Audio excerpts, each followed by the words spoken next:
안녕하세요. 쉬운 사주학교실 효담입니다.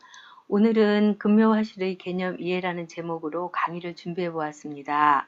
오늘 강의 내용은 암기하실 필요 없습니다. 사주학을 공부하시게 되면 누구나 금묘화실이라는 말을 접하게 될 텐데요. 오래전에 사주학을 처음 배울 때 선생님들께서 필기를 많이 하면서 강의를 하시니 중요한 내용인 줄 알았습니다. 그러나 계속 사주학을 공부를 하다 보니 금묘화실은 암기해야 할 것이 아니라 개념에 대한 충분한 이해만 하면 되는 것이었습니다. 나중에 금묘화실에 맞추어 사주 통변을 하려고 보면 맞지 않는 부분도 있고 굳이 금묘화실을 생각하지 않아도 사주 통변은 다 되니 필요 없다는 생각이 들게 되었습니다. 그러나 굳이 활용이 되지 않는데 왜 배워야 하는가라는 질문을 할 수도 있습니다. 네, 맞습니다. 그런데 사주학 이론서에 반드시 나오는 내용이니만큼 이 공부를 하면서 개념에 대한 내용 정도는 당연히 아셔야 할 것 같아 설명드립니다. 그리고 때로는 적용되는 부분이 아주 없는 것은 아니기 때문입니다. 또한 사주학은 자연학이라고 말씀드렸습니다. 금묘화실은 자연의 변화를 나타내는 것이기에 반드시 개념 정도는 아셔야 합니다. 자, 그럼 무엇이 금묘화실이기에 금묘화실 할까요? 여기 임신년, 임자월, 갑인일, 병인시의 사주가 있습니다. 사주팔자를 보게 되면 연주를 뿌리 근자를 써서 근이라 하고 월주는 쌍묘자를 써서 묘라 하고 일주를 꽃 화자를 써서 화라고 합니다. 그리고 시주를 열매라는 뜻의 실자를 써서 실이라고 합니다. 이렇게 사주팔자를 근묘화실이라는 명칭으로 구분했는데요. 이것은 자연의 흐름에 따른 시간과 공간의 구분이라고 보시면 됩니다. 여기 몇 가지 구분지어 예를 들어 놓았는데 참고하시면서 설명을 듣기 바랍니다. 시간의 개념이라 이것은 연주, 월주, 일주, 시주의 네 가지 단계를 봄, 여름, 가을, 겨울이라고 보며 또 아침, 점심, 저녁, 밤이라고 구분 짓기도 합니다. 그리고 대과거, 과거, 현재, 미래로 하기도 합니다. 그리고 연주는 태어나서부터 19세까지 유소년기, 월주는 20세부터 38세까지 청년기, 그리고 일주는 39세부터 57세까지 장년기, 시주는 58세부터 죽음을 맞이하게 되는 시점까지로 이를 노년기라 하여 19세 단위로 구분 짓기도 합니다.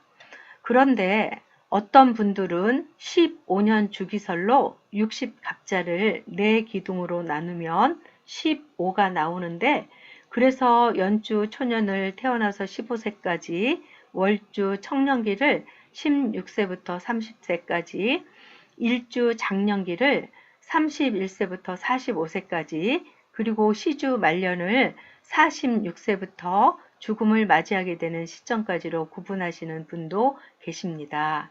그런데 46세부터 말년이라니요. 저는 100세 시대로 가고 있는 지금 현 시점의 논리와는 너무 동떨어진 구분법이라 맞지 않다고 생각합니다. 아주 오래전부터 내려오는 사주학이니만큼 일부분은 고정관념화된 부분의 수정도 현 시대에 맞게 해야 한다고 생각합니다.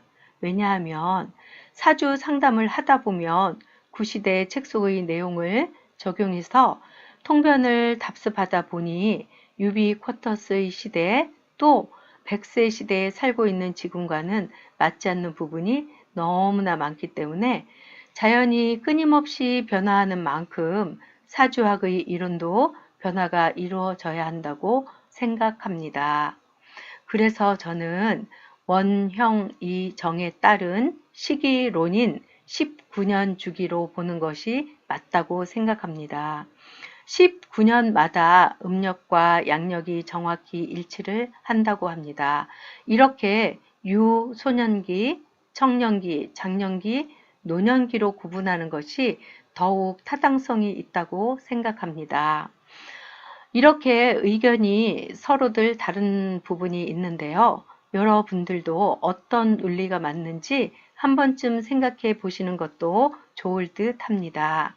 그러면 공간의 개념을 조금 더 살펴보겠습니다. 연주는 나의 조상과 관계된 자리이고 월주는 부모를 뜻하는 자리입니다.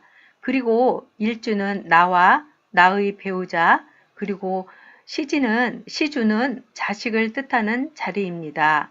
즉 연주, 월주, 일주, 시주 안에 조상 자리, 부모 자리, 배우자 자리, 자식 자리 등등의 육친이 갖는 자리를 뜻하는 공간의 개념도 있다는 것입니다. 자, 그러니까 금묘화실은 우리가 사주팔자를 풀 때 부모는 어디를 보는 거지? 라고 한다면 월주를 보게 됩니다. 그리고 배우자 자리는 어디지? 라고 한다면 배우자 자리인 일지를 봅니다. 이렇게 각각이 의미하는 자리를 정해 놓은 것이 곧 금묘화실이라고 보시면 됩니다. 금묘화실은 시간과 공간의 개념이라고 했는데 결국은 금묘화실도 시간이나 공간에 따른 변화라는 것을 이해하시면 되겠습니다. 우주 안에 있는 태양계는 어떤 규칙성에 의해 움직이고 있고 태양계의 한 부분인 지구 또한 태양의 자연 원리의 영향을 받아 밤과 낮, 봄, 여름, 가을, 겨울 등의 변화가 끊임없이 이어지고 있습니다. 인간은 사주팔자를 갖고 태어납니다. 이 사주팔자는 고정불변입니다. 그러나 자연이 변하는 것처럼 시시각각 변하는 대운, 세운, 월운, 일운, 시운의 영향을 받아서 끊임없이 변하고 또 변화하는 삶을 살아가고 있습니다. 그 운의 영향을 받아 수시로 끊임없이 변하는 방향성을 갖고 있는 것입니다.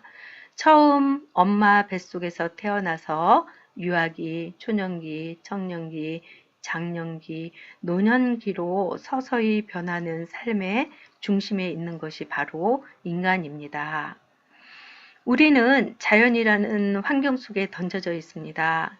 일주인 나는 큰 나무가 될 수도 있고 작은 풀포기일 수도 있고 또 태평양 바다와 같은 큰 물이 될 수도 있고 쩍쩍 말라 갈라져 있는 땅덩어리일 수도 있습니다. 사주팔자는 그냥 자연이라고 보면 되고 나와 일체된 내 모습이라고 생각하시면 됩니다. 그러니 자연을 잘 살펴야 할 것입니다. 자연을 잘 보십시오. 큰 나무가 어떤 때는 도끼날에 쓰러질 수도 있고 불이 나서 타버릴 수도 있고 작은 풀포기가 장마와 같은 큰 빗물에 쓸려 내려가기도 하고 쩍쩍 갈라져 있던 땅에 단비가 내리기도 합니다. 이러한 자연의 현상을 잘 파악하고 이해하는 것이 사주와 고수가 되는 첫 걸음입니다. 자연을 잘 이해하는 것이 사주팔자를 잘 이해하는 것이고 금묘화실을 잘 이해하는 것이 자연을 이해하는 것입니다. 또 인간의 삶을 이해하는 것이며 이것이 바로 사주학입니다. 다시 정리해 보겠습니다. 금묘화실은 자연이라는 큰 틀에서의 시간과 공간의 변화로 생각하시면 됩니다. 암기하실 필요 없습니다. 개념만 이해하시면 됩니다. 금묘화실, 암기해서 적용하지 않아도 충분히 통변 가능합니다. 예를 들면 금묘화실로 통변하면 일지 배우자 자리에 배우자가 있어야 하는데 있어야 할 배우자가 없다고 배우자 역할을 못한다라고 통변하는 분도 있습니다. 그러나 그거 보기 전에 배우자를 뜻하는 오행의 지를 사주 형국에 비추어 보면 어떤 배우자인지를 알 수 있으니 금묘화실을 따져서 복잡하게 하지 않아도 된다는 것입니다. 금묘화실보다 사주팔자의 전체 형국이 더욱 중요합니다. 오늘 강의 이해만 하시면 되겠습니다. 저는 더 좋은 강의로 준비해서 다시 뵙도록 하겠습니다. 하루하루 건강하시고 웃음만 가득한 나날 되십시오. 감사합니다.